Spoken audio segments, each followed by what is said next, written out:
Bem-vindos ao Observatório da Imprensa. A mídia nesta semana. O retorno do comandante Fidel Castro não poderia ser mais surpreendente. Ele venceu a morte, está cheio de vida, brincalhão e deu uma entrevista à revista americana The Atlantic, que já produziu algumas manchetes e certamente provocará muitas outras. Reconhecer que o modelo econômico cubano está superado não é novidade, mas o puxão de orelhas que deu no presidente iraniano Ahmadinejad poderá mudar muita coisa no Oriente Médio. O antigo radical voltou em grande estilo, como um conciliador. A histeria da ultradireita americana não tem limites e encontrou nas redes sociais o veículo ideal para vazar o seu ressentimento. Um desconhecido pastor da Flórida ameaçou queimar exemplares do Alcorão no 9º aniversário do ataque terrorista de Bin Laden às Torres Gêmeas. A notícia espalhou-se rapidamente pelo mundo islâmico e não fosse a pronta intervenção do presidente Obama, dos seus chefes militares, do Papa e líderes políticos do mundo inteiro, a loucura do pastor Terry Jones poderia ter provocado uma guerra santa mundial. A arapongagem globalizou-se. O secretário de imprensa do premier britânico, David Cameron, foi denunciado pela imprensa porque, quando dirigia um jornal sensacionalista, mandou grampear os telefones de dezenas de pessoas, inclusive da Casa Real. O primeiro-ministro acusou a imprensa de politizar um episódio acontecido há 3 anos.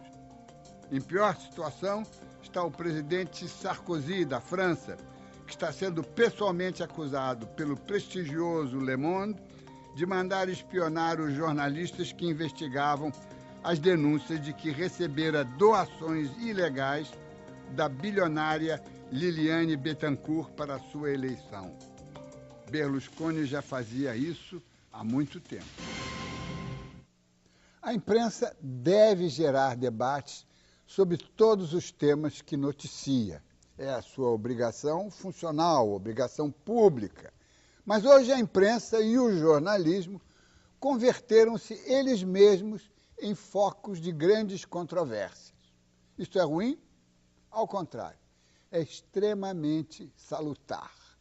Quando o site norte-americano Wikileaks divulgou os milhares de documentos secretos sobre operações militares no Iraque e Afeganistão, e, ao mesmo tempo, negava que fosse uma organização jornalística, estabeleceu-se nova e fascinante discussão.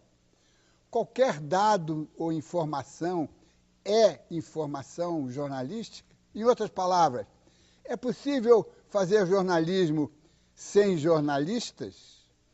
Os cidadãos que mandam fotos, vídeos, informações sobre fatos que testemunharam também não são jornalistas, mas esse material, devidamente trabalhado por profissionais, torna-se um ingrediente essencial da imprensa. Significa que a indústria jornalística, como todas as demais indústrias, precisa de matéria-prima, os dados, ferramentas e trabalhadores especializados. Mas só o produto final, bem acabado, pode ser considerado jornalismo. A internet e depois as redes sociais esquentaram a discussão, mas também a mídia tradicional envolveu-se nessa questão. Exemplo, quando uma emissora de TV convoca uma atriz para apresentar um programa nitidamente jornalístico, não está engrossando o coro dos que acreditam que o exercício do jornalismo não requer jornalistas para o seu exercício?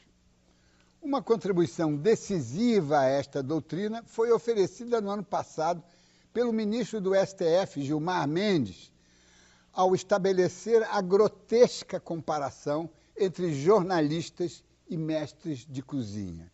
Segundo Gilmar Mendes, não são profissões, são atividades que podem ser exercidas por qualquer um com um pouco de prática. Este é um bom debate. É um bom debate, sobretudo em temporadas eleitorais. No final de julho, o site Wikileaks vazou para a imprensa 92 mil documentos sobre a guerra do Afeganistão, produzidos entre 2004 e 2009. As informações, publicadas ao mesmo tempo no site e na mídia tradicional, provocou uma crise no governo americano. O dossiê revelou um inédito e detalhado painel das ações militares dos Estados Unidos na guerra afegã. Mas o fundador do site, Julian Assange, afirma que ainda vai mostrar mais 15 mil documentos. Depois de publicar os documentos, o site recebeu muitas críticas. Mas não foi assim em 2007, quando divulgou um vídeo em que soldados americanos num helicóptero atiraram contra civis nas ruas de Bagdá. No episódio, 11 pessoas morreram, entre elas um fotógrafo e um motorista da agência Reuters.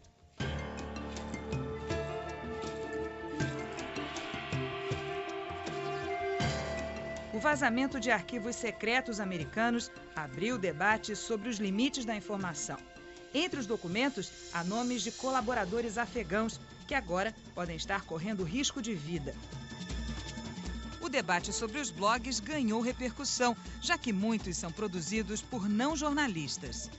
As mídias sociais, elas têm um papel importante hoje e elas são ferramentas, são instrumentos de comunicação, né? De divulgação da informação. Qualquer um pode divulgar informação através das mídias sociais. Não existe um compromisso jornalístico nisso. Acho que o ofício de jornalismo, a função do jornalista, ela é muito mais do que divulgar uma informação ou comunicar alguma coisa que acontece do seu lado ou acontece no seu ambiente. É uma questão muito mais ampla, né? Então, quando a gente fala em jornalismo, a gente está falando em contextualização de fato, a gente está falando em você ver o que implica aquilo que você está cobrindo, quais as consequências. Tem uma série de regras que o ofício do jornalista carrega, né? Uma responsabilidade com o que você está divulgando, o que não é o que se faz na mídia social. Acho que a mídia social, ela é o que sempre foi a fonte. O que acontece com a internet e com esse tipo de iniciativa é que torna muito mais rica, né, a coleta de informação. Agora, o problema que acontece com essas iniciativas, né, não com o Wikileaks, que é bem feito, mas muitas que são mal feitas, é que não há critério nenhum na coleta da informação.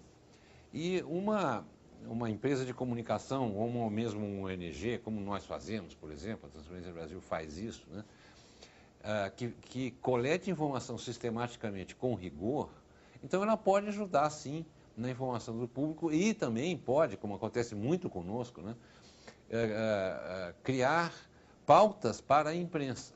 Entende? Agora, não é qualquer iniciativa, né? Porque não adianta também ficar aí circulando por milhões de lugares na internet para colher informação que, em geral, você vai encontrar é lixo.